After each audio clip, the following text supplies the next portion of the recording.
नमस्कार बंधुरा एसआईआर निये जे समस्त भूल भ्रांतिगुलो आस्ते आस्ते करे समाधान होच्छे सेई समाधानेर सूत्र धरेई एवं अनेक भिडियो आलोचना करे देखे जा जानते पेरेछि आमी तार एकटी छोट्ट करे भिडियो बानिये आपनादेर सामने तुले धरलाम। यदि कारो काजे लागे तो खूबई उपकृत हब। देखते पाच्छेन प्रथमेई এই যে এই ঘরটাতে সরকারের খাতায় যে নাম নথি আছে সেগুলো সব আগে থেকে দেয়া থাকছে। ইলেকশন কন্ট্রোলার হাতে সমস্ত নথি থাকছে এবং যে নথিগুলো নেই সেগুলো এখানে লিখতে হচ্ছে। যেমন জন্ম তারিখ এখানে দেওয়া আছে। প্রথমে বলে নিই আপনারা বাংলা ইংলিশ উভয়েই একসঙ্গে লিখতে পারেন, অর্থাৎ এইখানে বাংলা এবং এই জায়গায় ইংরেজি এইভাবে লিখতে পারেন, অথবা বাংলাতেও লিখতে পারেন অথবা শুধু ইংরেজিতেও লিখতে পারেন। মানে আমি অনেক ইউটিউবে ভিডিও দেখে নির্বাচন কমিশনের ভিডিও দেখে পরেই বলছি। তো দেখুন জন্ম তারিখ এখানে ডেট মান্থ ইয়ার এই হিসাবে লিখবেন প্রথম ঘরটাতে। দ্বিতীয় ঘরে আধার নাম্বার ঐচ্ছিক লেখা আছে, অর্থাৎ আপনি দিতেও পারেন আবার নাও দিতে পারেন। যদি থাকে অবশ্যই দিয়ে যুক্তিযুক্ত হবে। তারপরে আছে মোবাইল নাম্বার। যে মোবাইল নাম্বার আপনার বরাবর ধরে আছে সেই মোবাইল নাম্বারটাই দেবেন, নতুন কোনো মোবাইল নাম্বার না দেওয়াই ভালো। যে নাম্বারটি আধারে বা ভোটারে লিঙ্ক করা আছে সেটি দেওয়াই যুক্তিযুক্ত। পিতা বা অভিভাবকের নাম, অর্থাৎ নির্বাচকের পিতা শুধু পিতার নামেই দেবেন।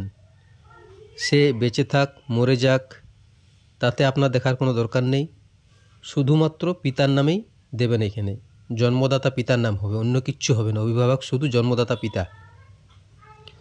এখানে বাংলায় প্রথমে লিখবেন, তারপরে ব্র্যাকেটে ইংরেজিতেও লিখতে পারেন। এবার পিতা বা অভিভাবকের যদি এপিক নাম্বার থাকে তাহলে এইখানে ইংরেজি বাংলাতে লিখে দেবেন। তারপরে নির্বাচকের মায়ের নাম, জন্মদাত্রী মায়ের নাম লিখে দেবেন বাংলাতে, এইদিকে ইংরেজিতে। মায়ের এপিক নাম্বার যদি থাকে এখানে লিখে দেবেন এপিক নাম্বারটি। স্বামী স্ত্রীর নাম যদি থাকে, যদি নির্বাচক বিবাহিত হয়ে থাকে তাহলে, যদি স্বামী হয় তাহলে তার স্ত্রীর নাম এখানে লিখবেন।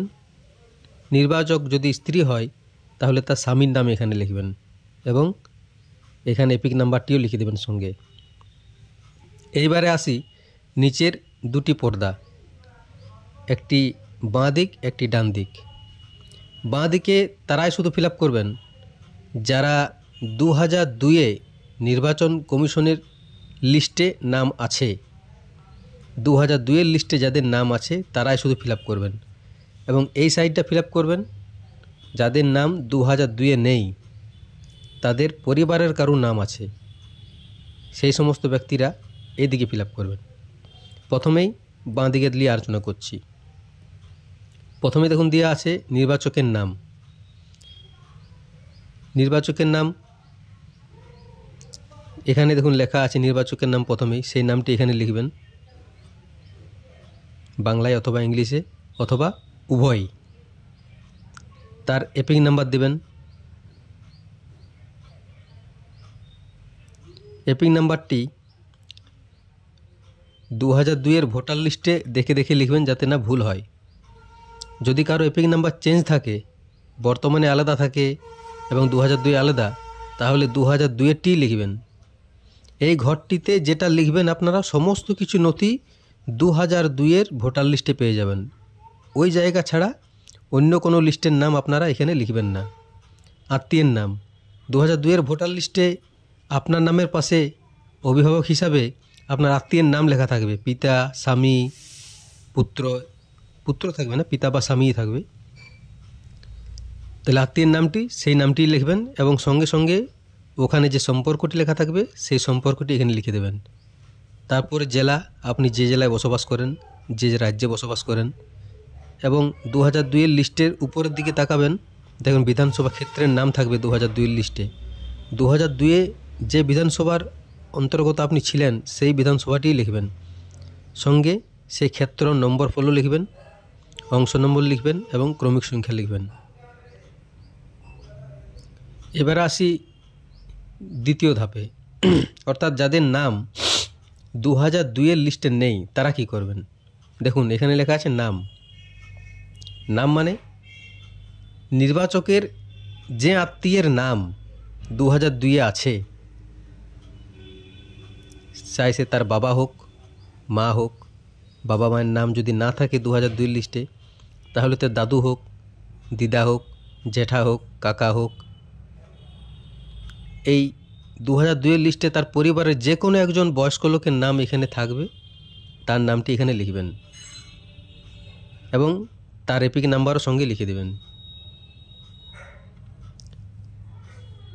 এবং যার নাম এখানে লিখবেন তার আত্মীয়ের নাম লিখবেন, অর্থাৎ তার বাবা কে ছিলেন তার নামটিও লিখে দেবেন এবং তার সঙ্গে তার সম্পর্ক কী ছিল সেটিও লিখবেন।